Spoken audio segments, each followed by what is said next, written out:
चाहे बेधी राखे राम, चाहे बेधी राखे राम, अरे ताही बेधी रहिए और सीताराम सीताराम सीताराम कहिए, सीताराम सीताराम सीताराम कहिए।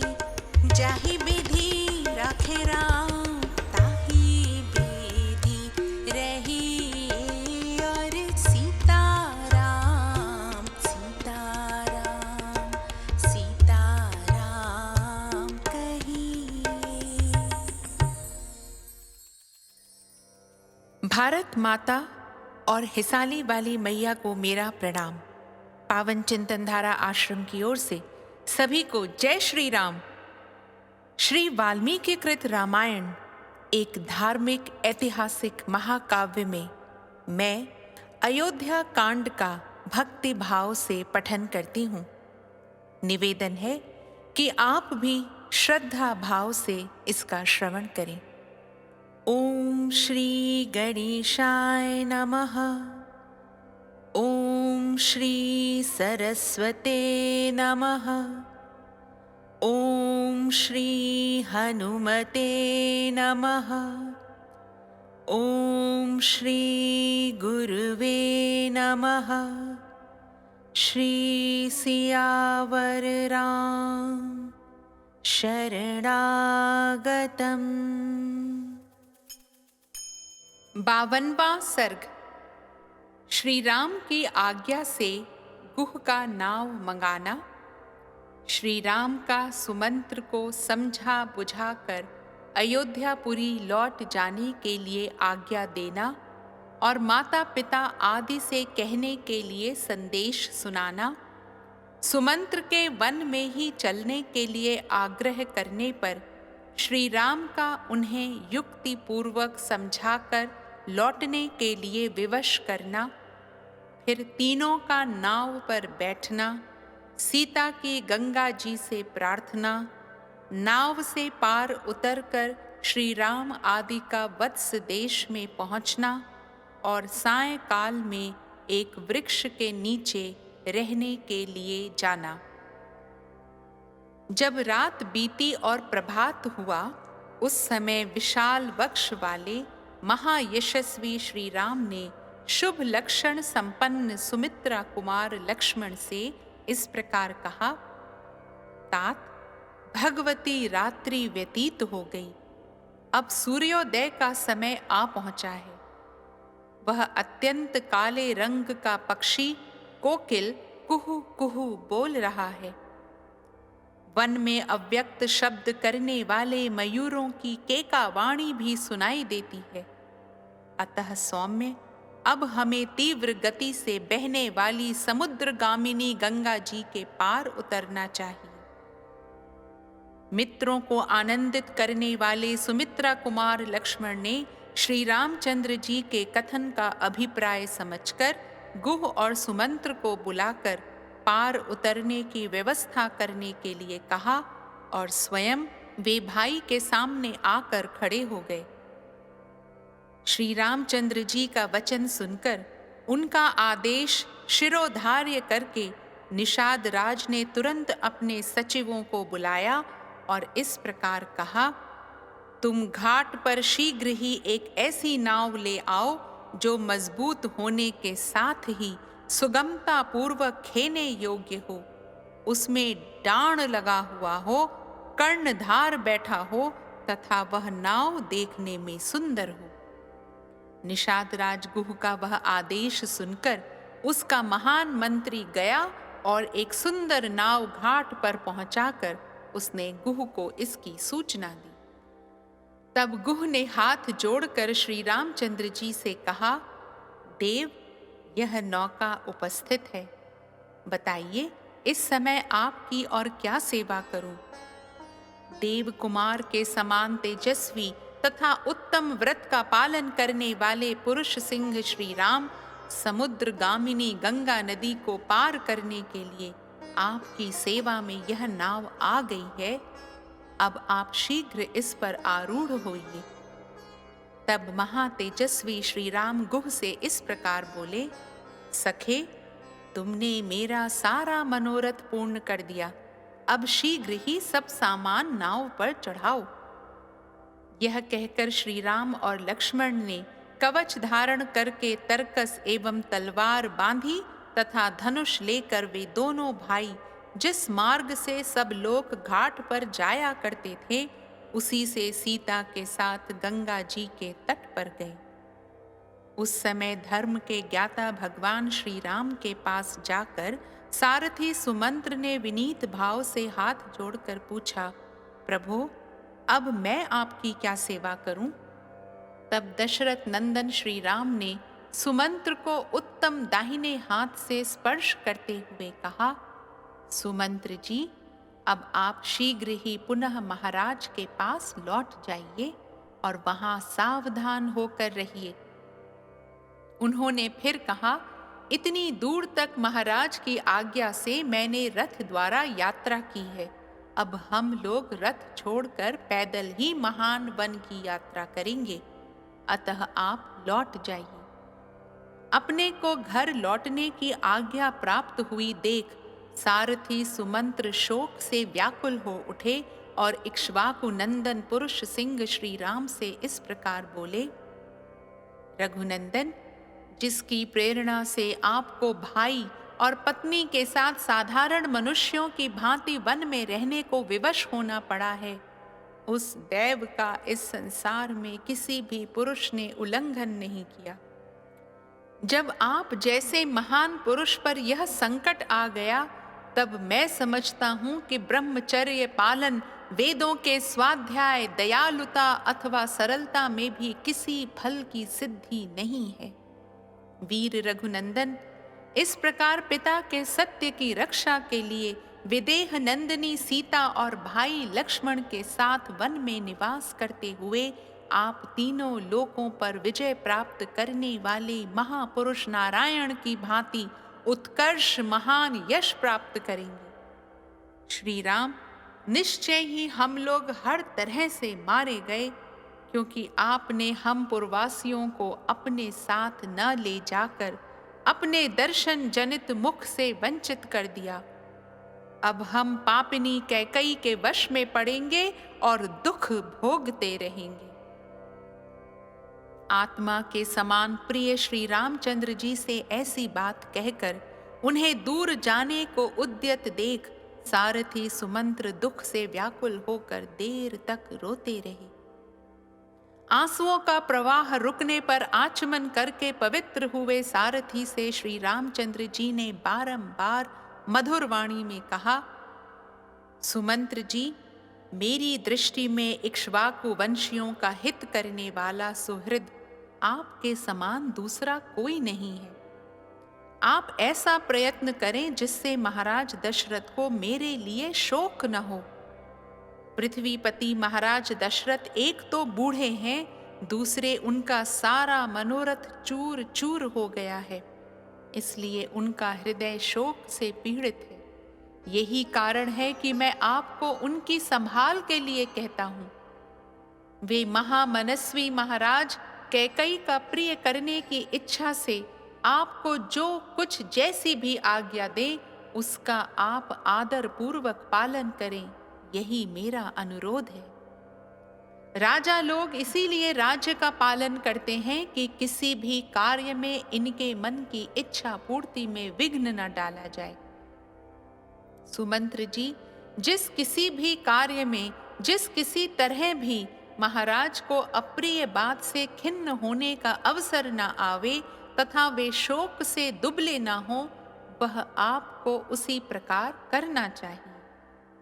जिन्होंने कभी दुख नहीं देखा है, उन आर्य, जितेंद्रिय और वृद्ध महाराज को मेरी ओर से प्रणाम करके यह बात कहिएगा, हम लोग अयोध्या से निकल गए अथवा हमें वन में रहना पड़ेगा, इस बात को लेकर न तो मैं कभी शोक करता हूं और न लक्ष्मण को ही इसका शोक है।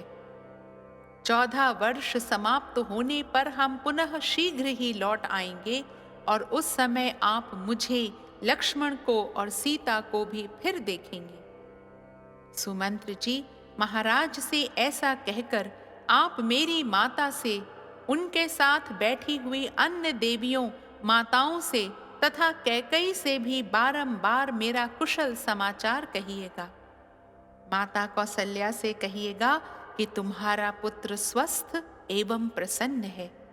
इसके बाद सीता की ओर से, मुझ ज्येष्ठ पुत्र की ओर से तथा लक्ष्मण की ओर से भी माता की चरण वंदना कह दीजिएगा।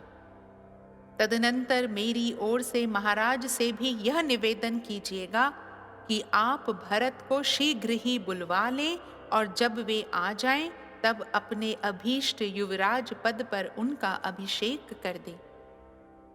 भरत को छाती से लगाकर और युवराज के पद पर अभिषिक्त करके आपको हम लोगों के वियोग से होने वाला दुख दबा नहीं सकेगा। भरत से भी हमारा यह संदेश कह दीजिएगा कि महाराज के प्रति जैसा तुम्हारा बर्ताव है वैसा ही समान रूप से सभी माताओं के प्रति होना चाहिए। तुम्हारी दृष्टि में कैकई का जो स्थान है वही समान रूप से सुमित्रा और मेरी माता कौशल्या का भी होना उचित है। इन सब में कोई अंतर न रखना।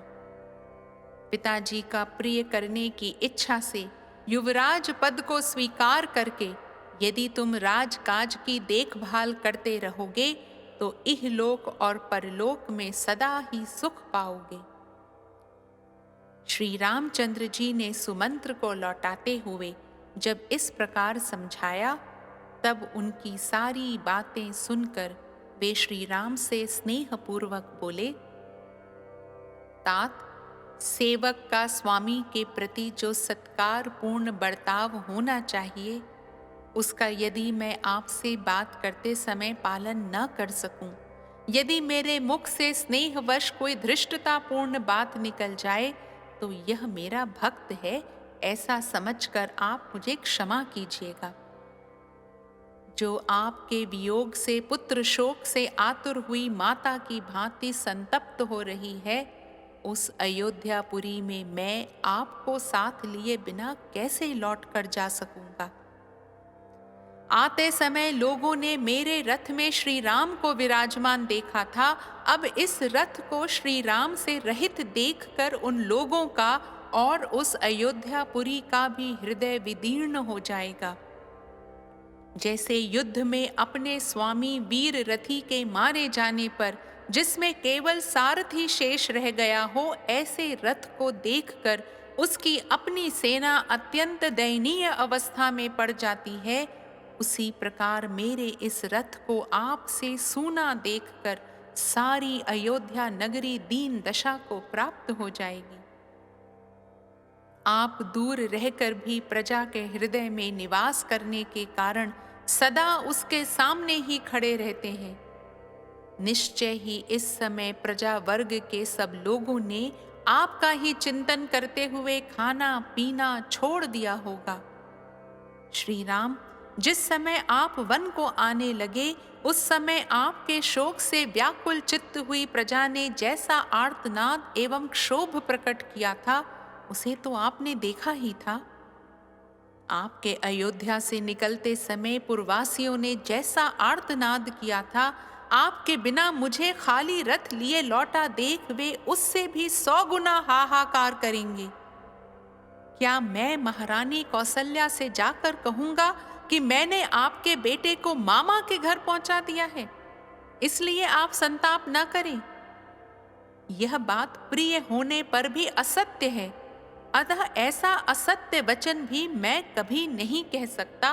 फिर यह अप्रिय सत्य भी कैसे सुना सकूंगा कि मैं आपके पुत्र को वन में पहुंचा आया।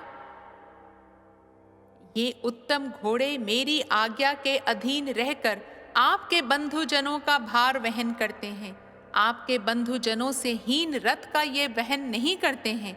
ऐसी दशा में आपसे सूने रथ को ये कैसे खींच सकेंगे। अतः निष्पाप रघुनंदन, अब मैं आपके बिना अयोध्या लौटकर नहीं जा सकूंगा। मुझे भी वन में चलने की ही आज्ञा दीजिए। यदि इस तरह याचना करने पर भी आप मुझे त्याग ही देंगे, तो मैं आपके द्वारा परित्यक्त होकर यहाँ रथ सहित अग्नि में प्रवेश कर जाऊंगा। रघुनंदन, वन में आपकी तपस्या में विघ्न डालने वाले जो जो जंतु उपस्थित होंगे, मैं इस रथ के द्वारा उन सब को दूर भगा दूंगा। श्री राम, आपकी कृपा से मुझे आपको रथ पर बिठाकर यहाँ तक लाने का सुख प्राप्त हुआ है। अब आपके ही अनुग्रह से मैं आपके साथ वन में रहने का सुख भी पाने की आशा करता हूँ। आप प्रसन्न होकर आज्ञा दीजिए। मैं वन में आपके पास ही रहना चाहता हूँ। मेरी इच्छा है कि आप प्रसन्नता पूर्वक कह दें कि तुम वन में मेरे साथ ही रहो। वीर, ये घोड़े भी यदि वन में रहते समय आपकी सेवा करेंगे तो इन्हें परम गति की प्राप्ति होगी। प्रभु, मैं वन में रहकर अपने सिर से, सारे शरीर से आपकी सेवा करूंगा और इस सुख के आगे अयोध्या तथा देवलोक का भी सर्वथा त्याग कर दूंगा। जैसे सदाचारहीन प्राणी इंद्र की राजधानी स्वर्ग में नहीं प्रवेश कर सकता, उसी प्रकार आपके बिना मैं अयोध्यापुरी में नहीं जा सकता। मेरी यह अभिलाषा है कि जब वनवास की अवधि समाप्त हो जाए, तब फिर इसी रथ पर बिठाकर आपको अयोध्यापुरी में ले चलूं। वन में आपके साथ रहने से ये 14 वर्ष मेरे लिए 14 क्षणों के समान बीत जाएंगे, अन्यथा 1400 वर्षों के समान भारी जान पड़ेंगे। अतः भक्त वत्सल, आप मेरे स्वामी के पुत्र हैं। आप जिस पथ पर चल रहे हैं, उसी पर आपकी सेवा के लिए साथ चलने को मैं भी तैयार खड़ा हूँ। मैं आपके प्रति भक्ति रखता हूँ, आपका भृत्य हूँ और भृत्य जनोचित मर्यादा के भीतर स्थित हूँ। अतः आप मेरा परित्याग न करें। इस तरह अनेक प्रकार से दीन वचन कहकर बारंबार याचना करने वाले सुमंत्र से सेवकों पर कृपा करने वाले श्री राम ने इस प्रकार कहा, सुमंत्र जी, आप स्वामी के प्रति स्नेह रखने वाले हैं। मुझ में आपकी जो उत्कृष्ट भक्ति है उसे मैं जानता हूँ। फिर भी जिस कार्य के लिए मैं आपको यहाँ से अयोध्यापुरी में भेज रहा हूँ, उसे सुनिए। जब आप नगर को लौट जाएंगे, तब आपको देखकर मेरी छोटी माता कैकई को यह विश्वास हो जाएगा कि राम वन को चले गए। इसके विपरीत यदि आप नहीं गए तो उसे संतोष नहीं होगा। मेरे वनवासी हो जाने पर भी वह धर्मपरायण महाराज दशरथ के प्रति मिथ्यावादी होने का संदेह करे, ऐसा मैं नहीं चाहता। आपको भेजने में मेरा मुख्य उद्देश्य यही है कि मेरी छोटी माता कैकई भरत द्वारा सुरक्षित समृद्धिशाली राज्य को हस्तगत कर ले। सुमंत्र जी, मेरा तथा महाराज का प्रिय करने के लिए आप अयोध्यापुरी को अवश्य पधारिए और आपको जिनके लिए जो संदेश दिया गया है, वह सब वहां जाकर उन लोगों से कह दीजिए। ऐसा कहकर श्री राम ने सुमंत्र को बारंबार सांत्वना दी। इसके बाद उन्होंने गुह से उत्साह पूर्वक यह युक्ति युक्त बात कही, निषाद राज गुह, इस समय मेरे लिए ऐसे वन में रहना उचित नहीं है जहां जनपद के लोगों का आना जाना अधिक होता हो। अब अवश्य मुझे निर्जन वन के आश्रम में ही वास करना होगा। इसके लिए जटा धारण आदि आवश्यक विधि का मुझे पालन करना चाहिए। अतः फल मूल का आहार और पृथ्वी पर शयन आदि नियमों को ग्रहण करके मैं सीता और लक्ष्मण की अनुमति लेकर पिता का हित करने की इच्छा से सिर पर तपस्वी जनों के आभूषण रूप जटा धारण करके यहाँ से वन को जाऊंगा। मेरे केशों को जटा का रूप देने के लिए तुम बड़ का दूध ला दो। गुह ने तुरंत ही बड़ का दूध लाकर श्री राम को दिया। श्री राम ने उसके द्वारा लक्ष्मण की तथा अपनी जटाएं बनाई। महाबाहु पुरुष सिंह श्री राम तत्काल जटाधारी हो गए।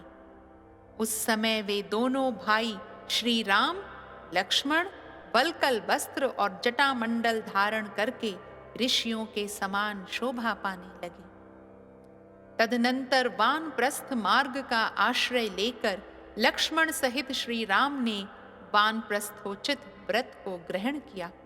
तत्पश्चात वे अपने सहायक गुह से बोले, निषाद राज, तुम सेना, खजाना, किला और राज्य के विषय में सदा सावधान रहना, क्योंकि राज्य की रक्षा का काम बड़ा कठिन माना गया है। गुह को इस प्रकार आज्ञा देकर उससे विदा ले इक्ष्वाकु कुल नंदन श्री रामचंद्र जी पत्नी और लक्ष्मण के साथ तुरंत ही वहां से चल दिए। उस समय उनके चित्त में तनिक भी व्यग्रता नहीं थी। नदी के तट पर लगी हुई नाव को देखकर इक्ष्वाकु नंदन श्री राम ने शीघ्रगामी गंगा नदी के पार करने की इच्छा से लक्ष्मण को संबोधित करके कहा, पुरुष सिंह, यह सामने नाव खड़ी है, तुम मनस्विनी सीता को पकड़कर धीरे से उस पर बिठा दो, फिर स्वयं भी नाव पर बैठ जाओ। भाई का यह आदेश सुनकर मन को वश में रखने वाले लक्ष्मण ने पूर्णतः उसके अनुकूल चलते हुए पहले मिथिलेश कुमारी श्री सीता को नाव पर बिठाया, फिर स्वयं भी उस पर आरूढ़ हुए। सबके अंत में लक्ष्मण के बड़े भाई तेजस्वी श्री राम स्वयं नौका पर बैठे। तदनंतर निषाद राज गुह ने अपने भाई बंधुओं को नौका खेने का आदेश दिया। महातेजस्वी श्री रामचंद्र जी भी उस नाव पर आरूढ़ होने के पश्चात अपने हित के उद्देश्य से ब्राह्मण और क्षत्रिय के जपने योग्य दैवी नाव इत्यादि वैदिक मंत्र का जप करने लगे। फिर शास्त्र विधि के अनुसार आचमन करके सीता के साथ उन्होंने प्रसन्न चित्त होकर गंगा जी को प्रणाम किया। महारथी लक्ष्मण ने भी उन्हें मस्तक झुकाया। इसके बाद श्री राम ने सुमंत्र को तथा सेना सहित गुह को भी जाने की आज्ञा दे नाव पर भली भांति बैठकर मल्लाहों को उसे चलाने का आदेश दिया। तदनंतर मल्लाहों ने नाव चलाई। कर्णधार सावधान होकर उसका संचालन करता था। वेग से सुंदर डाण चलाने के कारण वह नाव बड़ी तेजी से पानी पर बढ़ने लगी। भागीरथी की बीच धारा में पहुंचकर सती साध्वी विदेह नंदिनी सीता ने हाथ जोड़कर गंगा जी से यह प्रार्थना की, देवी गंगे, ये परम बुद्धिमान महाराज दशरथ के पुत्र हैं और पिता की आज्ञा का पालन करने के लिए वन में जा रहे हैं।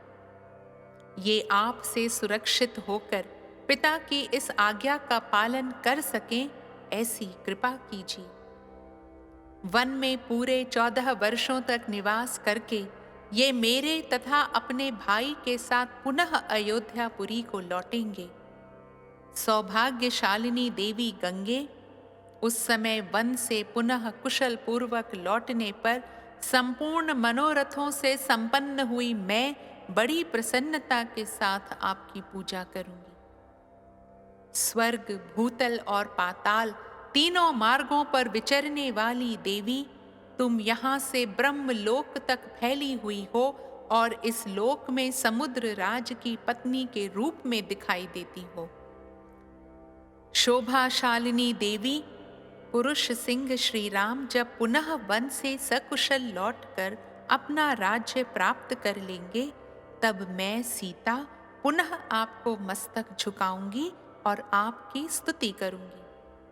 इतना ही नहीं, मैं आपका प्रिय करने की इच्छा से ब्राह्मणों को 1 लाख गौवें, बहुत से वस्त्र तथा उत्तमोत्तम अन्न प्रदान करूंगी। देवी, पुनः अयोध्यापुरी में लौटने पर मैं सहस्रों देव दुर्लभ पदार्थों से तथा राजकीय भाग से रहित पृथ्वी, वस्त्र और अन्न के द्वारा भी आपकी पूजा करूंगी। आप मुझ पर प्रसन्न हो। आपके किनारे जो जो देवता, तीर्थ और मंदिर हैं, उन सब का मैं पूजन करूंगी। निष्पाप गंगे, ये महाबाहो पाप रहित मेरे पतिदेव मेरे तथा अपने भाई के साथ वनवास से लौटकर पुनः अयोध्या नगरी में प्रवेश करें। पति के अनुकूल रहने वाली सती साध्वी सीता इस प्रकार गंगा जी से प्रार्थना करती हुई शीघ्र ही दक्षिण तट पर जा पहुंची। किनारे पहुंचकर शत्रुओं को संताप देने वाले नरश्रेष्ठ श्री राम ने नाव छोड़ दी और भाई लक्ष्मण तथा विदेह नंदिनी सीता के साथ आगे को प्रस्थान किया। तदनंतर महाबाहु श्री राम सुमित्रा नंदन लक्ष्मण से बोले, सुमित्रा कुमार, अब तुम सजन या निर्जन वन में सीता की रक्षा के लिए सावधान हो जाओ। हम जैसे लोगों को निर्जन वन में नारी की रक्षा अवश्य करनी चाहिए। अतः तुम आगे आगे चलो, सीता तुम्हारे पीछे पीछे चले और मैं सीता की तथा तुम्हारी रक्षा करता हुआ सबसे पीछे चलूंगा। पुरुष प्रवर, हम लोगों को एक दूसरे की रक्षा करनी चाहिए। अब तक कोई भी दुष्कर कार्य समाप्त नहीं हुआ है। इस समय से ही कठिनाइयों का सामना आरंभ हुआ है। आज विदेह कुमारी सीता को वनवास के वास्तविक कष्ट का अनुभव होगा। अब ये ऐसे वन में प्रवेश करेंगी जहां मनुष्यों के आने जाने का कोई चिन्ह नहीं दिखाई देगा। न धान आदि के खेत होंगे, न टहलने के लिए बगीचे। जहां ऊंची नीची भूमि होगी और गड्ढे मिलेंगे जिसमें गिरने का भय रहेगा। श्री रामचंद्र जी का यह वचन सुनकर लक्ष्मण आगे बढ़े। उनके पीछे सीता चलने लगी तथा सीता के पीछे रघुकुल नंदन श्री राम थे। श्री रामचंद्र जी शीघ्र गंगा जी के उस पार पहुंचकर जब तक दिखाई दिए तब तक सुमंत्र निरंतर उन्हीं की ओर दृष्टि लगाए देखते रहे। जब वन के मार्ग में बहुत दूर निकल जाने के कारण वे दृष्टि से ओझल हो गए, तब तपस्वी सुमंत्र के हृदय में बड़ी व्यथा हुई। वे नेत्रों से आंसू बहाने लगे। लोकपालों के समान प्रभावशाली वरदायक महात्मा श्री राम महानदी गंगा को पार करके क्रमशः समृद्धशाली वत्स देश प्रयाग में जा पहुंचे, जो सुंदर धन धान्य से संपन्न था। वहां के लोग बड़े हृष्ट पुष्ट थे। वहां उन दोनों भाइयों ने मृगया विनोद के लिए वराह, ऋष्य, पृषत और महारूरु इन 4 महामृगों पर बाणों का प्रहार किया। तत्पश्चात जब उन्हें भूख लगी तब पवित्र कंद मूल आदि लेकर सायंकाल के समय ठहरने के लिए वे सीता जी के साथ एक वृक्ष के नीचे चले गए। इस प्रकार श्री वाल्मीकि निर्मित आर्ष रामायण आदि काव्य के अयोध्या कांड में 52वां सर्ग पूरा हुआ। राम रामेति रामेति रमे रामे मनोरमे सहस्रनाम ततुल्यम राम नाम वरानने। दशरथ